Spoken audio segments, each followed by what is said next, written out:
बिस्मिल्लाहिर्रहमानिर्रहीम। अस्सलाम वालेकुम नाज़रीन, आप देख रहे हैं प्रोग्राम सिटी एट 10। मैं हूं आपकी मेज़बान अना यूसुफ। खूबसूरत चमकदार स्किन, इसका राज क्या है? इसका राज बहुत सारे माहिरीन कहते हैं आपके अंदर छुपा है। आप मुस्कुराएंगे तो आपकी स्किन भी मुस्कुराएगी। स्किन का मुस्कुराना क्या होता है? चमकदार आपकी स्किन नज़र आती है। अच्छा, कुछ चीज़ों में तो रियलिटी है, बट उसके साथ साथ कुछ टाइम के भी तकाजे होते हैं। आपको अपनी स्किन का ख्याल रखना होता है। 20, 25, 30 साल के बाद जब आपकी बहुत सारी मसरूफियात तब्दील हो जाती है, ऑब्वियसली पहले आप प्रॉपर अपने आप को टाइम दे रहे होते हैं, आपकी बहुत अच्छी स्लीप होती है, बहुत अच्छी ग़िज़ा होती है, बट बाद वाली रिस्पॉन्सिबिलिटीज़, फिर आप काम में इतना बिजी हो जाए, फिर कुछ एजिंग इफ़ेक्ट ऐसे आना शुरू हो जाते हैं, फिर आपको नो डाउट अपनी स्किन की एक्स्ट्रा केयर करनी पड़ती है।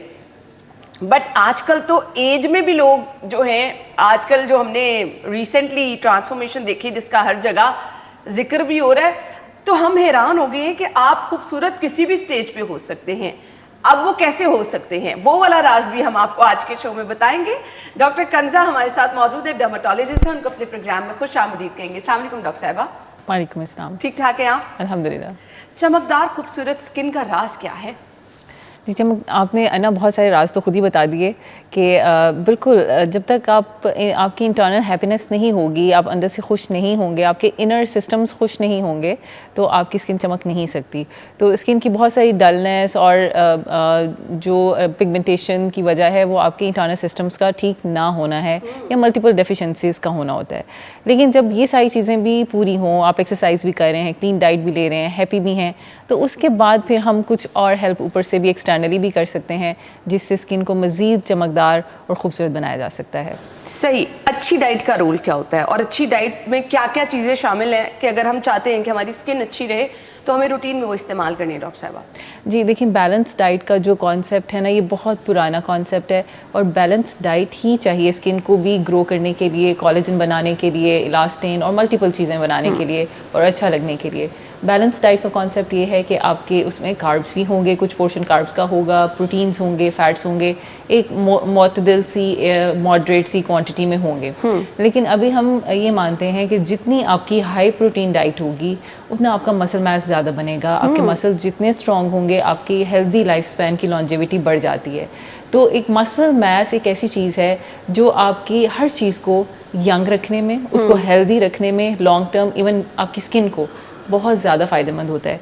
मैंने बहुत अपनी प्रैक्टिस में देखा है कि ऐसे लोग जो जिम करते हैं और अच्छी डाइट लेते हैं, जिनका मसल मास अच्छा है, उन पे हम कुछ थोड़ा सा भी प्रोसीजर करें तो इतने मज़े के रिजल्ट्स आते हैं, क्योंकि उनके पास जो बिल्डिंग ब्लॉक्स हैं ना स्किन के, वो उनका रिजर्वॉयर बहुत ज़्यादा होता है। तो इसलिए आपने क्लीन ईटिंग के साथ साथ एक्सरसाइज, ऐसी सारी चीज़ें जो आपके मसल मास को बिल्ड करें, वही आपकी स्किन को भी बिल्ड कर रही होती हैं, क्योंकि हमें वही प्रोटीन्स चाहिए कोलेजन बनाने के लिए जो मसल बनाने के लिए चाहिए होती हैं।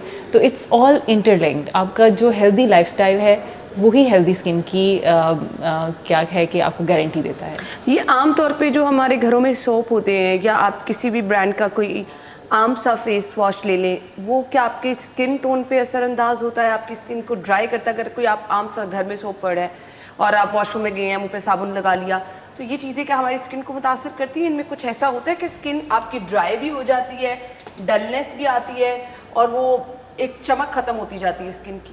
जी बिल्कुल, बहुत अच्छा सवाल है, मुझसे पहली दफ़ा किसी ने पूछा है ये सवाल। और बिल्कुल जो सोप्स होते हैं ना वो एल्कलाइन होते हैं, उनकी पीएच होती है एल्कलाइन पीएच, लाइक 9-10 के अराउंड उनकी पीएच है। हमारी स्किन की पीएच या तेज़ाबियत है वो 5.5 है। अच्छा। अब ये इतना ज़्यादा डिफरेंस है कि आपकी स्किन को 5.5 पीएच चाहिए और आप उसके ऊपर लगा 9 या 10 पीएच रहे हो, आपका पूरा स्किन बैरियर डिस्टर्ब हो जाता है। तो वो जो आपको एक खिंचाव और ड्राइनेस फील होती है वो इस पीएच की चेंज की वजह से होती है।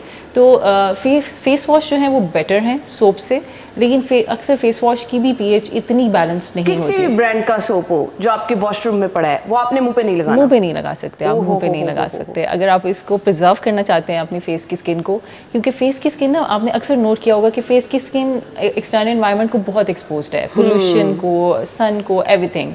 और अक्सर लोग भी मुझे कहते हैं, और ये हमने खुद भी बहुत नोट किया, कि आपकी फेस की स्किन जल्दी एज करती है, आपकी इनर बॉडी की स्किन इतनी जल्दी एज नहीं कर रही होती। उसका कलर भी अच्छा होता है, उसकी टोन भी अच्छी होती है, उसमें रिंकल्स भी नहीं आते हैं क्योंकि इट इज़ नॉट एक्सपोज्ड। तो जो पार्ट आपका एक्सपोज्ड है उसकी एक्स्ट्रा केयर चाहिए हमें, तो उसमें पीएच बैलेंस्ड फेस वॉश का इस्तेमाल करना बहुत ज़रूरी है। आजकल बड़ा ट्रेंड चल रहा है डॉक्टर साहब, खाने वाली दवाई खाएं आपकी स्किन अच्छी हो जाएगी, फलां टैबलेट्स खा लें, स्किन नेल और बालों के लिए बड़ी अच्छी है, बहुत सारी ऐसी टैबलेट्स मौजूद हैं।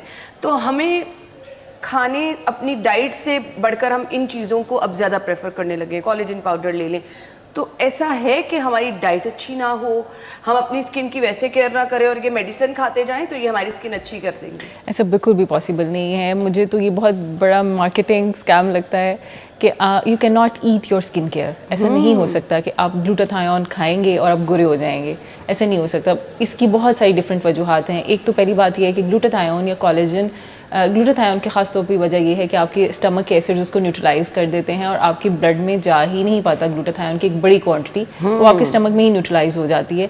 तो आजकल बहुत ग्लूटाथायोन वाली टैबलेट्स और पाउडर्स, बहुत सारी चीज़ें आई हुई हैं, तो मेरा मानना है कि वो बिल्कुल भी आपको हेल्प नहीं कर सकती हैं। Same goes for collagen. Collagen जब आप खाते हो किसी भी फॉर्म में, पाउडर की फॉर्म में या शॉट्स लेते हो, तो वो भी ब्रेक डाउन हो जाता है आपके इंटेस्टाइन में जाके, वो छोटे छोटे पेप्टाइड्स या अमाइनो एसिड्स में कन्वर्ट होता है, फिर वो एब्जॉर्ब होता है। ऐसे नहीं कि पूरा कोलेजन आपके इतना बड़ा मॉलिक्यूल आपके इंटेस्टाइन्स में से एब्जॉर्ब हो ही नहीं सकता।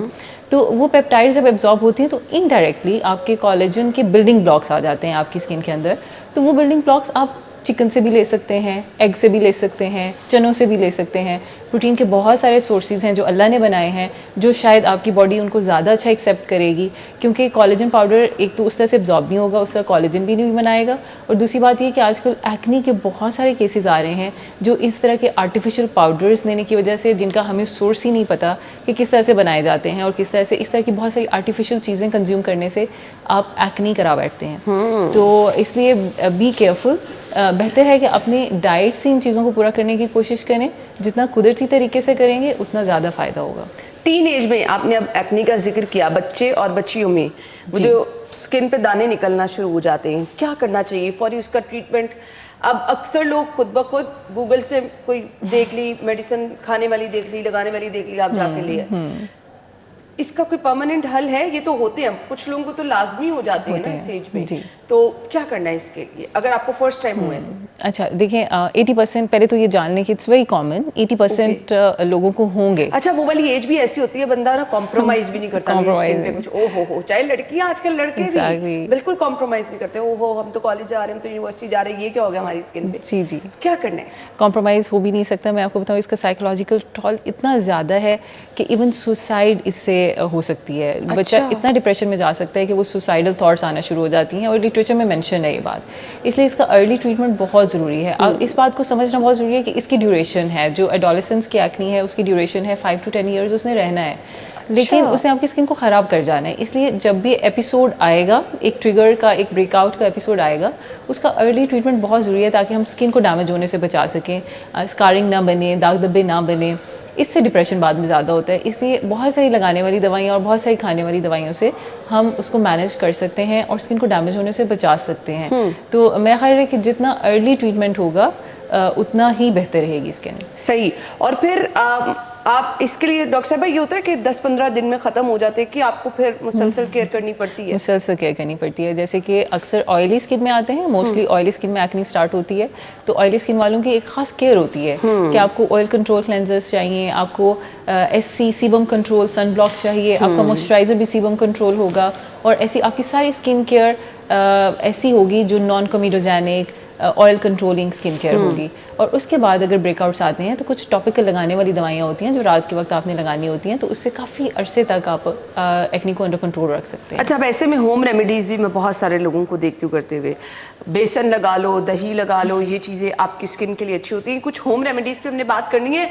एंड यस डॉक्टर साहबा एक बड़ा नाम है, अगर ये कुछ होम रेमेडीज़ भी हमें बता देंगी जो वाकई आपकी स्किन के लिए बहुत अच्छी हैं, तो वो भी हम आपके साथ शेयर करेंगे। ब्रेक ले लें जी, ब्रेक के बाद वापस आते हैं तो इस पर हम बात करेंगे। Stay with us.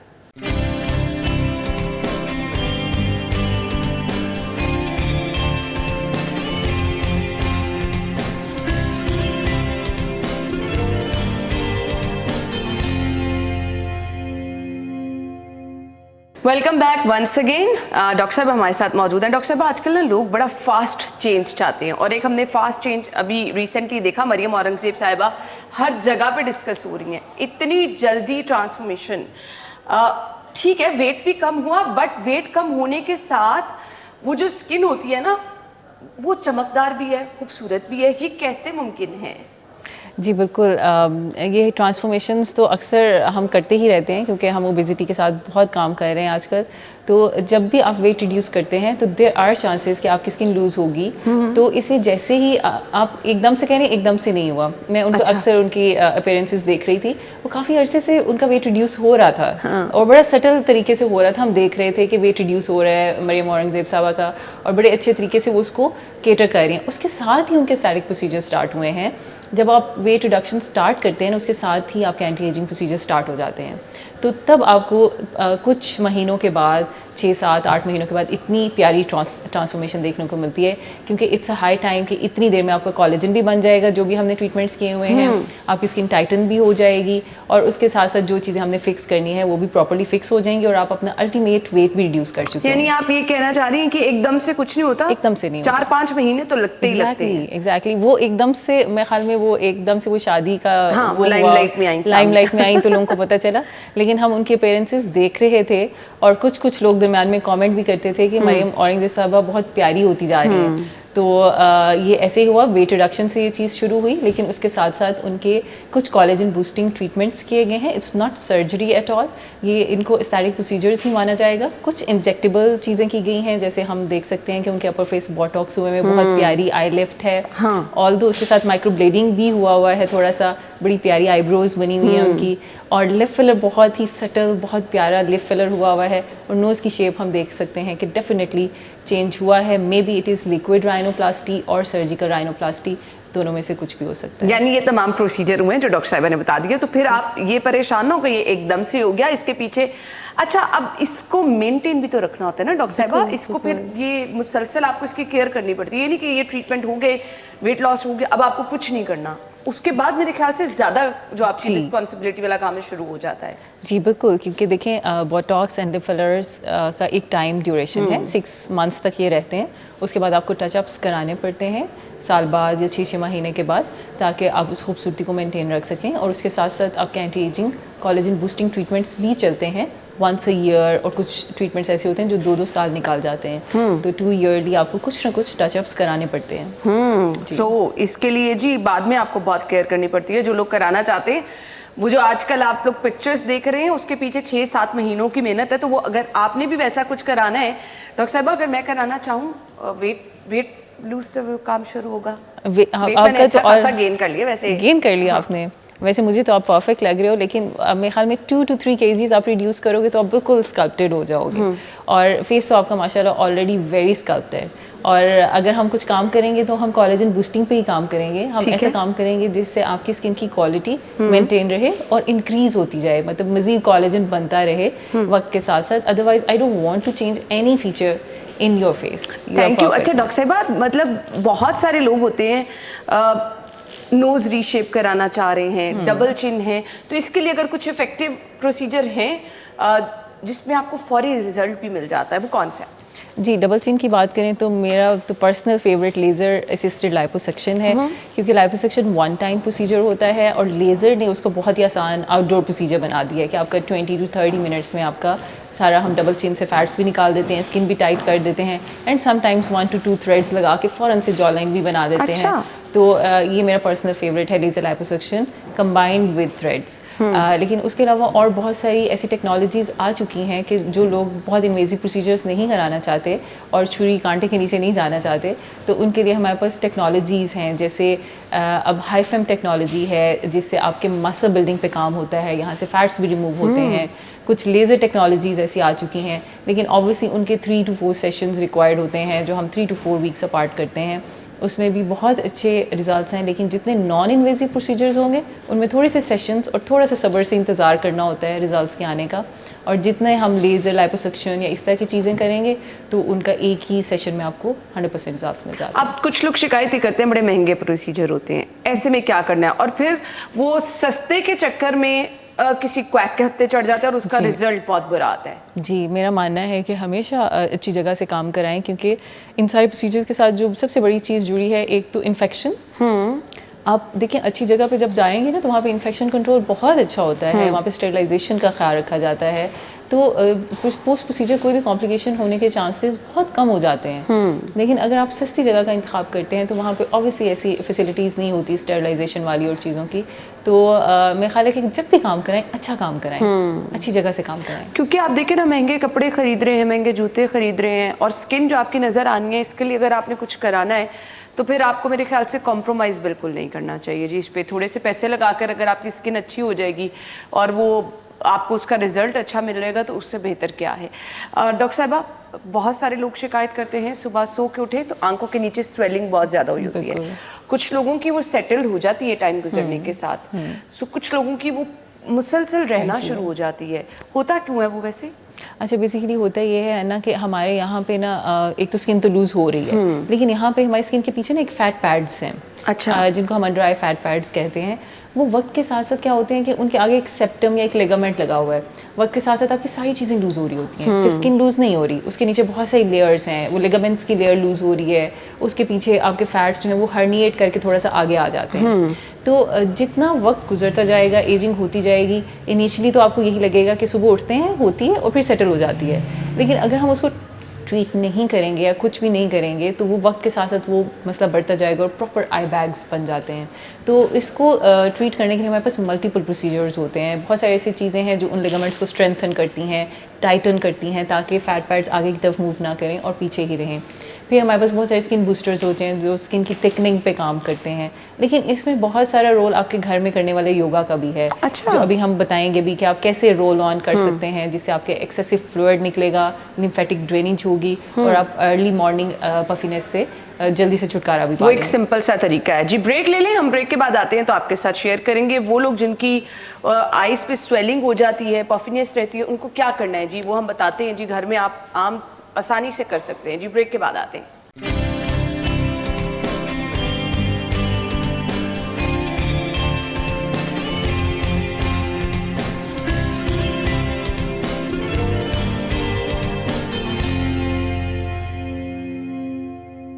Welcome back once again. So बहुत सारे लोगों का इशू है आइज़ की पफीनेस। डॉक्टर साहबा क्या करना है? प्रॉपर ये आई बैग बन जाते हैं जो कि बहुत बुरे लगते हैं। अब जिनके परमानेंट है उनको क्या करना है, और जिनके सुबह उठ के वैसे ही बनते हैं और फिर थोड़ी देर में सेटल हो जाते हैं। अब जब सुबह उठ के समटाइम आपको किसी इवेंट पे जाना होता है, ऑफिस जाना होता है, वो अजीब लग रहे होते हैं, क्या करना है हमने? जी बिल्कुल, ऐसे जिनके सेटल हो जाते हैं ना उनको तो घर में भी हम ट्रीट कर सकते हैं, क्योंकि वो अभी इतना मसला ख़राब नहीं हुआ कि हम किसी ट्रीटमेंट की तरफ जाएं। तो वो बेसिकली फ्लूइड रिटेंशन की वजह से है कि आप रात भर सोते रहें एक ही पोजीशन में, तो फ्लूइड रिटेन हो जाता है। तो अगर हम लिम्फेटिक ड्रेनेज मसाज करेंगे तो आपकी पफिनेस ख़त्म हो जाएगी। रात भर एक साइड पे नहीं सोना आपने? लाइक आप एक ही पोजीशन में यूजुअली होते हो, आप चेंज भी करते रहो, तो मोस्ट ऑफ द टाइम आप स्टे कर रहे हो ना एक जगह, तो स्टेसिस की वजह से फ्लूइड इकट्ठे होते हैं। ठीक है, तो वो नॉर्मल है, वो होते ही होते हैं। तो उसको हम बस डीप अफ करेंगे मॉर्निंग में। हम लिम्फेटिक ड्रेनेज मसाज अगर कर लें तो आपका सारा फेस ही थोड़ा सा स्कल्प्टेड हो जाता है। अच्छा। और आपका डीप अफ हो जाते हैं। आपको बहुत कैफीन लेने की जरूरत नहीं है। तो उसके लिए आते हैं जेड रोलर्स। अगर आपने अक्सर देखे हो गौशास आते हैं और इस तरह के जेड रोलर्स आते हैं, ये मार्बल से बने हुए होते हैं। ठीक है। तो ये बड़े स्मूथ होते हैं ऑन आईज और इतना ज़्यादा हार्श नहीं होते ऑन स्किन। तो आप क्या करोगे, सुबह किसी भी अपने क्लेंजर से चेहरा धो के और हल्का सा लाइट वेट मॉइस्चराइजर, अगर आपके पास रोजमेरी ऑयल है, कोई भी ऑर्गेनिक ऑयल जो कि बहुत लाइट वेट ऑयल है, वो हल्का सा लगा के तो फिर आप ये मसाज करोगे। इसको आपने इस तरह से रोल ऑन करना है। अभी आपको ना करके भी दिखाएंगे। डॉक्टर साहब ये हर जगह से मिल जाएगा? ये मार्बल का है और ये बिल्कुल भी आपकी स्किन पे कोई रैशेस वगैरह इससे नहीं होंगे? अच्छा, इसको भी करने का तरीका है ना, आप जैसे बता रही थी अभी मुझे। जी ये जी बिल्कुल अपवर्ड्स नहीं, बिल्कुल जोर नहीं, हल्का सा प्रेशर जी। ओके, यहाँ से आप स्टार्ट करेंगे और इसको यहाँ तक लेके जाएंगे। ठीक है। ये आपकी आइज की पफीनेस जो स्वेलिंग हो जाती है सुबह उठते ही आपकी आंखों पे, वो खत्म हो जाएगी। आपने इसको उठ के मिरर के आगे खड़े होकर कर लें, जैसे मैं कर रही हूं, ऐसे, और ये करके आपने इस तरह स्टे कर देना है। जी, और ये कितनी दफा आपने करना है डॉक्टर साहब? आप 10 times on each side 10 times कर सकते हैं। हल्का सा आप कोई मॉइस्चराइजर लगा ले फेस वॉश करने के बाद, मिरर के आगे खड़े हों, ये हर जगह से मिल जाएंगे और आई डोंट थिंक सो कोई इतना महंगा है। नहीं, बहुत हाँ, महंगा नहीं आपको मिल जाएगा। ये मार्बल का है और आपने देख के अच्छी सी क्वालिटी का लेना है ताकि आपकी स्किन पे कोई इससे रैशेस वगैरह ना हो। सो आपने ये करके यूं आइज को पकड़ना है ना नीचे से। जी बिल्कुल। अच्छा डॉक्टर साहब, पूरी स्किन पे आप कर पूरी सकते हैं? स्किन पे कर सकते हैं, होगा क्या? अपर आईलिड्स भी कर सकते हैं। ओके, मतलब ये वाले आईलिड्स आंखें बंद करके इसको और भी कर सकते हैं। बिल्कुल बिल्कुल, इससे ऊपर जो स्वेलिंग होती है वो भी ठीक हो जाएगी। बिकॉज ये है आपके फ्लूइड्स जो हैं वो आपके टिश्यूज में रह गए हैं, तो जैसे ही आप थोड़ा सा प्रेशर देके उनको मूव करेंगे तो वो यहाँ से आपके लिम्फेटिक्स होते हैं, यहाँ पे लिम्फ नोड्स होते हैं, उनके थ्रू ड्रेन हो रहा होता है आपका फ्लूइड। अच्छा। तो अब वहाँ यहाँ अपने लिम्फ नोड्स तक लेके आएंगे यहाँ पे, और फिर उसको ये डाउनवर्ड्स चले जाएंगे, अपनी नेक से सारा ड्रेन कर देंगे डाउनवर्ड्स। तो आप देखेंगे कि 5-10 मिनट ये करने से ही आपकी स्किन काफी स्कल्प्टेड रूटीन में अगर आप ये करते हैं। जी बिल्कुल, वाह जबरदस्त है। ये तो फिर बड़ा आसान सा एक हल है कि आप घर में ये रखें, सुबह उठें और आपको जो स्किन आपकी एकदम से बड़ी वो स्वेलिंग वाली लग रही होती है, कुछ लोगों की पूरी स्किन पे स्वेलिंग हुई होती है, आपके लिप्स अक्सर लोगों को स्वेल लग रहे होते हैं, तो ये आप रूटीन में जी ये आप पूरे फेस पे भी ऐसे कर सकते हैं। ये यहाँ पे लाके आपने स्टे करना है, फिर इसके बाद ये डाउनवर्ड्स। हाँ जी, बस यही प्रिंसिपल आपने याद रखना है कि फेस हमेशा अपवर्ड होता है और नेक हमेशा डाउनवर्ड्स होती है। ठीक है, फेस को आपने यू लिफ्ट करना है और इसको यू करना है। डॉक्टर साहब दूसरी चीज क्या है आपके अच्छा हाथ जी, में? ये वाइब्रेटर है, इसको इलेक्ट्रॉनिक वाइब्रेटर कहते हैं। इसका भी काम लिम्फेटिक ड्रेनेज मसाज का भी है, लेकिन चूंकि इसमें एक वाइब्रेशन है, इसको जैसे हम ऑन करेंगे ना तो ये वाइब्रेट करता है। ठीक है, ये भी मुझे दिखा दे। इसकी फ्रीक्वेंसी सेट करनी पड़ती है? नहीं, ये खास फ्रीक्वेंसी पे होता है और ये डीपर टिश्यू के स्टिमुलेशन के लिए, लाइक आपके मसल स्टिमुलेट होते हैं, मसल फील हो रहा है, बिल्ड होता है इससे। और इसको भी आप अपने स्किन पे यूज कर सकते हैं? जी बिल्कुल बिल्कुल, उसी मूवमेंट में आपने इसको यूज करना है। अच्छा, ये मुझे ज्यादा लग रहा है इफेक्टिव। ये ज्यादा इफेक्टिव है बिल्कुल, इससे जल्दी रिजल्ट इससे जल्दी आएगा। इसमें वाइब्रेशन है, तो ये सिर्फ रोल ऑन नहीं करेगा, ये डीपली वाइब्रेट करके आपके डीपर फ्लूइड्स को निकालेगा, इसको भी आप अपने फेस पे बिल्कुल इस तरह से इस्तेमाल करेंगे और नेक के लिए सेम अगेन। सो ये भी डॉक्टर साहब हमें मिल जाएगा, आराम से मिल जाता है जी बिल्कुल। ऑनलाइन भी अवेलेबल होते हैं और आपको अक्सर स्टोर्स पे भी मिलते हैं। क्या बोलते हैं इसको? ये इलेक्ट्रॉनिक वाइब्रेटर है। Electronic vibrator. और ये आपकी स्किन की पफीनेस, ये इसको हम स्किन का योगा भी बेसिकली कह सकते हैं ना, इससे अगर करना है आपने तो रूटीन में ये आपको करना चाहिए। एक ही दफा इनफ है स्किन के लिए? सुबह शाम करें तो और ज्यादा अच्छा है, बिकॉज ये बहुत हार्श मसाजेस नहीं है। नहीं, तो बहुत ऐसे लाइट वेट है, तो फील भी नहीं हो रहा। बिल्कुल, आप घर आने के बाद भी कर सकते हो, ताकि आपकी एक तो ये जो आपका डीप टिश्यू मसाजर है, ये इलेक्ट्रॉनिक वाइब्रेटर, इससे आपको बड़ा रिलैक्स्ड फील होगा। अक्सर आप आते हो, आपका सर जकड़ा हुआ होता है, ये अपर हेड में आपको पेन हो रही होती है, फोरहेड में आंखें थकी हुई होती हैं, इसे करने से आप बहुत ज़्यादा सुकून महसूस करते हो, क्योंकि आपके मसल्स जो होते हैं ना वो रिलैक्स हो जाते हैं। तो आप खास तौर पे डीप टिश्यू वाइब्रेटर यूज़ ज़रूर किया करें। ये हर एज ग्रुप के लिए इफेक्टिव है। अगर आपको कभी लग रहा हो कि अच्छा आपका फेस आपको बड़ा वो लग रहा है, थकावट वाला, मुरझाया हुआ चेहरा लग रहा है, और इसके अलावा मर्द हजरात भी कर सकते हैं ये? जी बिल्कुल, हर एज में कर सकते हैं, लेकिन ना 20 इयर्स में तो आपके लिम्फेटिक्स इतने स्ट्रॉन्ग हैं कि वो आप उठते हो आपको कुछ फील नहीं हो रहा होता, क्योंकि आपकी बॉडी ही बहुत ऑप्टिमम लेवल पे काम कर रही होती है। लेकिन after 30s yes we need some external help, तो आपको उस टाइम ये ज़रूर करना चाहिए। ये मर्द हजरात भी कर सकते हैं जी। आप अपनी स्किन को बहुत अच्छा अगर रखना चाहते हैं, अगर आपको लगता है आपकी स्किन पे स्वेलिंग हो जाती है, पफीनेस का इशू है, आई बैग्स मुसलसल जिनके आई बैग्स बनते हैं, उनके लिए डॉक्टर साहब ने बता दिया जी ट्रीटमेंट है, आप वो करा सकते हैं। स्किन केयर कितनी ज़रूरी है? रूटीन में उठ के आपको अपने स्किन के साथ क्या करना है? अगर आप चाहते हैं कि आपकी स्किन बहुत अच्छी रहे, खुशनुमा रहे, किसी क्रीम की ज़रूरत ना रहे, तो आपकी स्किन केयर रूटीन क्या होनी चाहिए?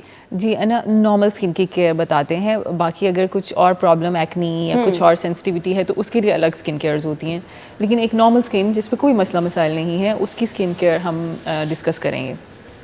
सबसे पहले आपने उठते ही क्या करना होता है कि बेटर है अगर आप 30s ऑनवर्ड हैं या 25 के बाद हैं, तो आप एक ठंडे पानी को या तो छींटे मारें, या कि एक आइस बोल के अंदर अपना जो है ना फेस टिप करें। उससे भी आपको डीपफिंग इफेक्ट आएगा और एकदम से आप देखेंगे कि आपके पोर्स श्रिंक हो गए हैं और आपको एक टाइटनिंग वाली फीलिंग आएगी। डॉक्टर साहब एक्चुअली मैं अक्सर ऐसा फील करती हूँ, जब सुबह उठ के आप मुंह धोते हैं ना, आपकी स्किन खुद ब खुद बड़ी फ्रेश लग रही होती है। बाकी दिन जैसे जैसे गुजरता है वो फिर थोड़ा सा चेहरा डल हो जाता है, बट सुबह उठते स्किन बड़ी अच्छी होती है, क्योंकि वो रात भर हील हो रही होती है ना, वो अपने आप को हील करती है, सारे सिस्टम्स हील करते हैं, क्योंकि रात का टाइम बनाई अल्लाह ने हीलिंग के लिए है कि रिपेयर हो जाएं सारे सिस्टम्स, और इसलिए जब आप सुबह उठते हो तो हर चीज़ ही फ्रेश होती है, आपका मूड भी फ्रेश होता है। तो ये करें।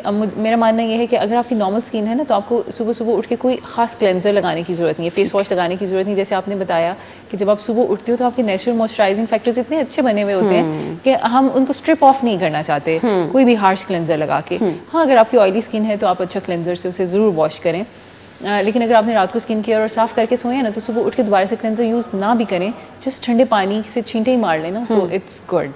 उसके बाद फिर आपने क्या करना होता है कि अब चूंकि आपने बाहर निकलना है, तो सबसे पहले आपको एक एंटीऑक्सीडेंट सीरम चाहिए। उसमें विटामिन सी सबसे अच्छा एंटीऑक्सीडेंट है जिसको हम सनस्क्रीन्स के साथ पेयर कर सकते हैं। तो कोई भी विटामिन सी सीरम जिसमें 15 to 20% विटामिन सी या एस्कॉर्बिक एसिड होगा, अगर उसका हाइलुरोनिक एसिड के साथ कॉम्बिनेशन में आजकल आ रहे हैं, वो सबसे अच्छा कॉम्बिनेशन है कि उससे आपकी मॉइस्चराइजेशन भी हो जाएगी और आपका एक एंटीऑक्सीडेंट भी हो जाएगा। वो 2 ड्रॉप्स आपने लेके पूरे फेस पे लगा लेने हैं, 2 to 3 मिनट्स का वेट करना है कि वो ड्राई हो जाए। उसके बाद फिर आपका आएगा सनस्क्रीन उसके ऊपर। सनस्क्रीन भी आपकी स्किन के अकॉर्डिंगली होता है। अगर आपकी ड्राई स्किन होती है तो फिर हम कहते हैं क्रीमी, और नॉर्मल स्किन के लिए भी क्रीमी सन ब्लॉक्स चाहिए होते हैं जो कि टिंटेड सन ब्लॉक हों। टिंटेड सन ब्लॉक की कवरेज बहुत अच्छी होती है, आप सन से बचे रहते हैं, छाइयाँ दाग धब्बे नहीं आ सकते, और एजिंग से भी बचे रहते हैं। लेकिन अगर आपकी ऑयली स्किन है तो फिर हम कहते हैं कि आप सीबम कंट्रोल जेल्स यूज़ करेंगे, जेल बेस्ड सन ब्लॉक्स आते हैं। मॉर्निंग में ये रूटीन काफ़ी है। अगर आपने मेकअप करना है, आपकी इस तरह की अपेयरेंस है कि आपकी इसके ऊपर आप अपना मेकअप कर सकते हो, राइट। लेकिन अगर आपकी फाउंडेशन में SPF 30 है तो वो भी काफ़ी है इंडोर्स के लिए। ये आपकी मॉर्निंग की रूटीन काफ़ी है, इससे ज़्यादा आपने नहीं करना, अदरवाइज़ फिर वो ख़राबी होगी। जब आप रात को वापस आते हैं तो सबसे इंपॉर्टेंट चीज़ आपकी डबल क्लेंजिंग होती है। डबल क्लेंजिंग का ये मतलब है कि एक दफ़ा आपने वाइप ऑफ करना है अपने सारे मेकअप को और गर्दो गुबार को। अगर आपकी ड्राई टू नॉर्मल स्किन है तो आप ऑयल बेस्ड क्लेंजर्स यूज़ करोगे, लाइक जिसमें थोड़ा सा क्रीमी टेक्सचर होता है, उसे आप हल्का सा मसाज करके तो वाइप ऑफ कर लोगे विद योर जो भी आपके पास कॉटन पैड्स हैं या जो भी चीज़ है। और अगर लेकिन आपकी ऑयली स्किन है थोड़ी सी, तो आपने कोशिश करें कि टोनर का इस्तेमाल करें। टोनर या मिसेलर वाटर बहुत अच्छा आपकी डर्ट को, बैक्टीरिया को रिमूव कर देते हैं और एक्ने को कंट्रोल करते हैं इन ऑयली स्किन। तो ये क्लेंजिंग, फर्स्ट स्टेप क्लेंजिंग का ये हो गया। सेकंड स्टेप में आपका पे क्लेंजर आता है, यानी फेस वॉश। उससे आपका वो भी आपकी स्किन के अकॉर्डिंगली होता है। अगर आपकी ऑयली स्किन है तो सैलिसिलिक एसिड वाले फेस वॉश यूज़ होंगे। अगर आपकी ड्राई स्किन है तो हाइड्रेटिंग सेरामाइड्स वाले फेस वॉश यूज़ होते हैं। जब आप अच्छे से अपना फेस वॉश कर चुके हों तो उसके बाद आता है जनाब आपका जो भी पहली चीज़ आपने लगानी है वो आपके एक्टिव्स होते हैं। एक्टिव्स का मतलब है अगर आप 30+ हैं, मैच्योर स्किन हो रही है, तो आपका रेटिनॉल सीरम सबसे पहले लगेगा। अब रेटिनॉल सीरम के भी ऐसे कॉम्बिनेशंस आ रहे हैं जो इरिटेट नहीं करते हैं बिल्कुल भी। उनमें सेरामाइड्स, मॉइस्चराइजिंग फैक्टर्स, बहुत सारी चीज़ें, स्क्वेलिन, इस तरह की चीज़ें ऐड की होती हैं। तो रेटिनॉल एक अच्छा एंटी एजिंग एजेंट है जो आपको 30 इयर्स के बाद स्टार्ट कर देना चाहिए रात को, और उसके ऊपर सिर्फ आपका मॉइस्चराइज़र लगेगा, राइट। इससे ज़्यादा आपको ज़रूरत नहीं है। अगर आप इससे ज़्यादा कुछ भी लगाओगे ना तो फिर 1-2 हफ्ते के बाद आप आ जाओगे डर्मेटोलॉजिस्ट के पास, ये ब्रेकआउट हो गया या सेंसिटिविटी हो गई। तो बाकी सारी चीज़ें जो हम प्रिस्क्राइब करते हैं, डिफरेंट सीरम्स, डिफरेंट एक्टिव्स, वो आपकी स्किन को देख के करते हैं। अच्छा, अब ये आपके रेटिनॉल जो है तकरीबन 3 से 4 रातें लगता है। एक रात आपने एक एक्सफोलिएंट रखना है। एक्सफोलिएंट का मतलब ये है कि जैसे आप ग्लाइकोलिक एसिड सीरम्स आपने सुने होंगे, तो आप घर में ग्लाइकोलिक एसिड सीरम 7% ले लेंगे किसी भी ब्रांड का, और वो हफ्ते में कोई एक रात सेलेक्ट कर लेंगे। उस रात आपका सिर्फ ग्लाइकोलिक एसिड सीरम लगेगा और उसके ऊपर अपना मॉइस्चराइजर। वो क्या करता है हमारी स्किन के साथ? वो ये करेगा कि वो थोड़ा सा डीप एक्सफोलिएंट करता है। अच्छा। आप डेली क्लेंजिंग तो कर रहे हो, लेकिन जो आपकी डेड स्किन ऊपर एक्यूमुलेट हो रही है वो कोई चीज़ रिमूव नहीं कर पाती। उसकी वजह से अक्सर हमने देखा है कि सर्दियों में डलनेस का इशू बहुत ज़्यादा होता है। सर्दियों में अक्सर लोग कहते हैं कि डार्क हो गई है हमारी स्किन, डल हो गई है। उसकी वजह ये होती है कि सर्दियों में हमारी स्किन भी सुस्त हो जाती है, थोड़ी सी स्लो हो जाती है, वो अपने आप को शेड ऑफ नहीं कर रही होती। तो हमें कुछ एक्सफोलिएंट चाहिए जो आपकी सुपरफिशियल डेड लेयर को इतना माइक्रोस्कोपिकली रिमूव कर दे और स्किन को भी डैमेज ना करे। तो ग्लाइकोलिक एसिड उसमें बहुत अच्छा एक्सफोलिएंट है जो कि माइक्रोस्कोपिकली आपकी सुपरफिशियल डेड लेयर को रिमूव कर देगा और आपकी स्किन एकदम से फ्रेश हो जाएगी। लेकिन ये करना हफ्ते में एक बार है। अगर आप रोज करोगे तो फिर डैमेज हो जाएगा, क्योंकि वो डीप एक्सफोलिएशन हो जाएगी, आपका बैरियर ब्रीच हो जाएगा। तो हफ्ते में एक बार आपका ग्लाइकोलिक एसिड सीरम होगा, बाकी 4 दिन आपका रेटिनॉल होगा, और 1 से 2 दिन की आपने ब्रेक लेनी है। ब्रेक लेनी है। उसमें जस्ट मॉइस्चराइजर आप लगाएंगे। ठीक, कुछ लोगों को आदत होती है बहुत ज़्यादा मुंह धोने की, सो वो नुकसानदेह है कि आप बार बार जा रहे हैं वॉशरूम में मुंह धोते जा रहे हैं? जी बिल्कुल बिल्कुल, उसमें आपका जो नेचुरल मॉइस्चराइजिंग फैक्टर है वो बिल्कुल डिस्टर्ब हो जाता है। हमारे स्किन के ऊपर कुछ नॉर्मल बैक्टीरियाज होते हैं, जो नॉर्मल फ्लोरा है आपकी स्किन का, जो स्किन को रिपेयर करने में काम कर रहे होते हैं। अब उनको स्ट्रिप ऑफ कर देते हैं तो फिर आपकी स्किन संभलती नहीं है इतनी जल्दी। तो इसलिए बार बार कोई भी साबुन लगाना या फेस वॉश लगाना स्किन पे अच्छा नहीं है। हाँ, प्लेन वाटर से आप कर सकते हैं। वो तो आप 5 दफ़ा वुजू भी करें वुज़ू तो भी आप करेंगे तो चमक काफ़ी करेंगे। है। ठीक हो गया जी, आपके साथ हमने आपके पूरे दिन की रूटीन शेयर कर दी है कि आपने स्किन केयर किस तरह बेसिकली करनी है। ब्रेक ले लें, हम ब्रेक के बाद आते हैं। स्टे विद अस।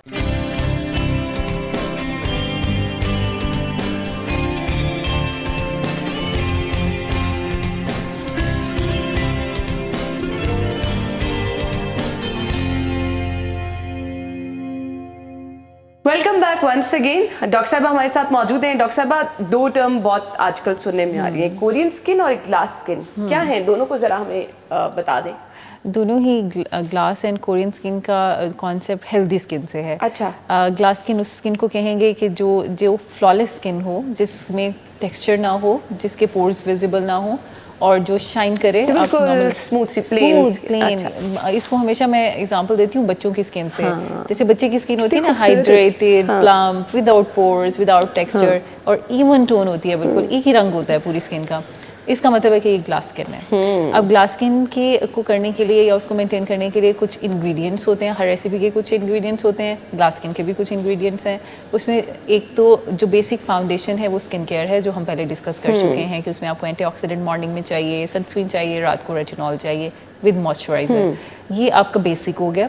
उसके बाद अगर आपको इससे ज़्यादा कुछ चाहिए तो फिर हमारे पास होते हैं ट्रीटमेंट्स। ओके। बहुत सारे ऐसे ट्रीटमेंट्स जो कि आपका कोलेजन बूस्ट करते हैं, आपकी स्किन में इलास्टिन, कोलेजन, नई स्किन बनाते हैं, वो स्किन को ग्लास स्किन बनाते हैं। उसमें हम कुछ लेज़र्स, कुछ हाइड्रा फेशियल्स और कुछ माइक्रोनीडलिंग के प्रोसीजर्स को कंबाइन करते हैं।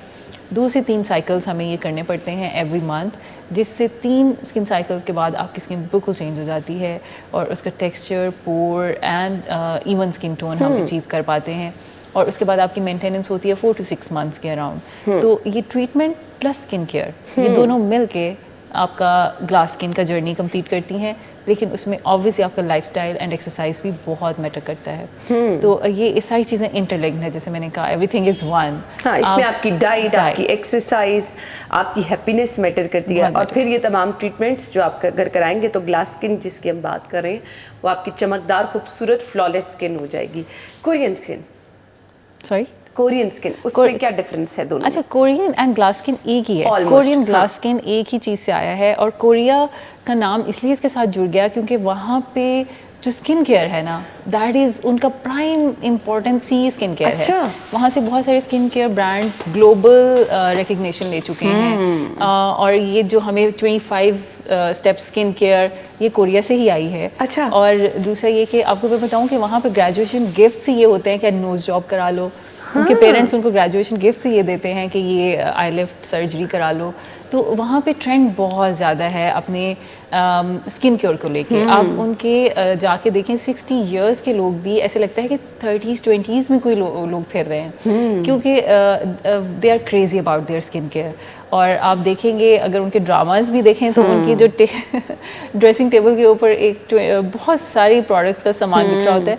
तो एक मीडिया परसेप्शन और चूंकि मीडिया की वजह से अब ग्लोबलाइज हो गई सारी चीज़ें, तो उनका कल्चर बहुत ज़्यादा हम तक आ गया और इसलिए वहाँ से कोरियन ग्लास स्किन का जो टर्म तो है ये हम अपनी मेंटेन कर सकते हैं ऐसी स्किन, बस इसको स्किन केयर को हमने फॉलो करना है, एक रूटीन जो हमने बना ली है। बिल्कुल, देखें आहिस्ता आहिस्ता स्लोली, आपने ये नहीं करना। ये मैंने बहुत देखा है कि एक क्रीम लोगों ने ली और वो 2-3 दिन 1 हफ्ते में ख़त्म कर दी। हाँ। ऐसा नहीं है।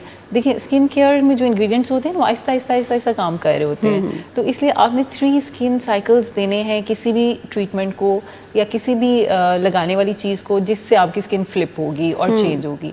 तो 3 स्किन साइकिल्स का मतलब है 3 महीने। तो 3 मास आप करोगे तब आपको स्किन के रिजल्ट्स मिलेंगे, और उसके बाद उसको मेंटेन करना है फॉर लाइफ लॉन्ग। ऐसे नहीं है कि 2 हफ्ते किया और फिर 2 हफ्ते आराम किया और फिर, ये ऐसे नहीं चलता। हम कहते हैं ना कि अच्छा 2 हफ्ते तो हो गए लगाते हुए एक चीज को, इसका तो कोई रिजल्ट नहीं आया, चलो जिसको स्टॉप कर दो, अब नई चीज को स्टार्ट कर दो। डॉक्टर साहिबा, आपके डर्मेटोलॉजिस्ट का रोल क्या होता है? आपने मुख्तलिफ चीज़ें ट्राई कर ली और आपको कोई उसका रिजल्ट, हम समटाइम ऐसे करते हैं ना, फलां की स्किन बड़ी अच्छी है, उससे पूछा क्या लगाया, बस वो शुरू कर दिया। सो हमारी स्किन टाइप और ऑब्वियसली हमारी डाइट बड़ी मैटर करती है, ये तमाम चीज़ें होती हैं। सो किसी से पूछ के वही अपनी स्किन पे कर लेना, कैसा आप उसको प्रैक्टिस देखती हैं? ये बहुत ही डेंजरस प्रैक्टिस है, क्योंकि ऐसे बहुत सारे केसेस मैंने अपनी प्रैक्टिस में देखे हैं। जैसे अभी रिसेंटली मैंने एक बच्ची देखी, मेरे पास आई, उनकी फ्रेंड को एक्नी हुई, उन्होंने आइसोट्रेटिनोइन एक मेडिसिन होती है, it is a very harsh medicine, acne के लिए खाई, उनकी एक्नी ठीक हो गई। अब उसका मकसद ये होता है कि उसकी स्किन भी बहुत अच्छी हो जाती है। अब ये बच्ची जो थी, जो मेरी पेशेंट हैं, उनकी स्किन पे कुछ भी नहीं था, एंड उन्होंने सिर्फ उनकी स्किन देखी कि ये मेडिसिन खाने से इनकी स्किन चमक गई है, तो मैं भी ये खा लेती। उसकी स्किन पे कुछ भी नहीं था। और जैसे ही उन्होंने वो खाई, इतनी एक्नी निकली, फ्लॉलेस स्किन से, वो बिल्कुल डैमेज्ड फेस के साथ मेरे पास लैंड की। तो ये बहुत डेंजरस होता है कि आप किसी को देख के वही चीज़ इस्तेमाल करना शुरू कर दो, आपको नहीं पता उसके साइड इफ़ेक्ट्स क्या हैं, उसके इंडिकेशंस क्या हैं, उसकी कॉन्ट्रा इंडिकेशंस क्या हैं, आपको सूट करेगा कि नहीं, और आप अपनी वो उतनी लालच बुरी बला होती है, आपकी ऑलरेडी फ्लॉलेस स्किन है और आप उसको मजीद अच्छा करने की एक ये ट्रेंड है। दूसरा डॉक्टर साहिबा, आज सोशल मीडिया पे मुझे वाइंड अप की तरफ जाना है, आप टिकटॉक खोलें, आप इंस्टाग्राम खोलें, इतनी सारी क्रीम्स आपको नज़र आ रही होती हैं मुख्तलिफ ब्रांड्स की, और हर किसी ने अपने घर में बैठ के क्रीमें कोई बना रहा है तो उसने एक ब्रांड अपना बना लिया है और आप वो ऑनलाइन क्रीमें बेचते चले जा रहे हैं। क्या कहेंगे, ये आपको लगानी चाहिए? अगर सूट भी कर रही हैं लेट्स सपोज, तो उसका रिजल्ट बाद में बहुत बुरा आता है। जी बिल्कुल, मोस्टली ऐसी चीज़ों में, क्योंकि ना इसकी कोई रेगुलेटरी बॉडी नहीं है हमारे मुल्क में, यही अनफॉर्चुनेटली घर में बनाई, ब्रांडिंग की और ऑनलाइन लगा दी बस।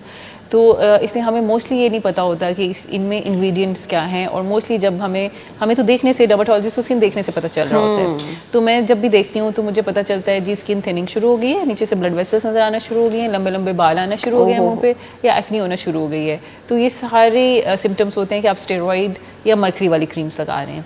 तो अक्सर इन चीज़ों में जो कि आपको फ़ौरन से रिजल्ट्स देना शुरू कर देती हैं 1 महीने के अंदर, इसमें स्टेरॉइड्स होते हैं। तो ऐसी किसी भी क्रीम से बचें जो आपको दिनों के अंदर बुरा कर रही है, उससे बिल्कुल दूर भाग जाएं, उसको फेंक दें, उसको बिल्कुल इस्तेमाल नहीं करना आपने, क्योंकि आपकी स्किन के लिए बहुत ज़्यादा खतरनाक है। Thank you so much doctor साहब, आपके टाइम का बहुत बहुत शुक्रिया। प्रोग्राम के इस हिस्से में जी आपको एक बहुत ज़बरदस्त चीज़ के बारे में बताना चाहती हूँ। अगर आप बहुत ही मज़ेदार खाना बनाना चाहते हैं तो शान मसाले अपने घर ले आएँ, क्योंकि आपके खाने की शान को शान मसाले 4 चांद लगा देंगे। अगर मैं यहाँ पे बात करूँ खुशबू की, जायके की, रंगत के लिहाज से, ये मसाले क्या खूबसूरत आपके खाने को प्रेजेंट करते हैं जी।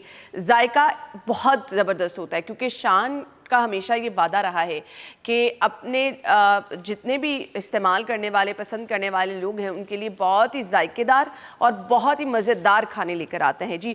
शान के पास एक मुकम्मल रेंज मौजूद है, जिसमें अगर आप कढ़ाई बना रहे हैं तो कढ़ाई मसाले का इस्तेमाल होगा, बिरयानी, अचार गोश्त, और इसके साथ साथ अगर आप बनाना चाह रहे हैं बम्बई बिरयानी तो उसके लिए भी आपके पास एक ज़बरदस्त मसाला बॉक्स मौजूद होगा। तो आपके खाने का जायका ज़बरदस्त हो जाएगा और इसकी खुशबू इतनी ज़बरदस्त होती है।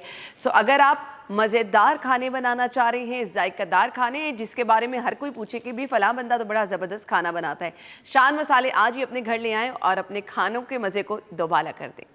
इसके साथ ही हमें इजाज़त दीजिए, अल्लाह हाफ़िज़।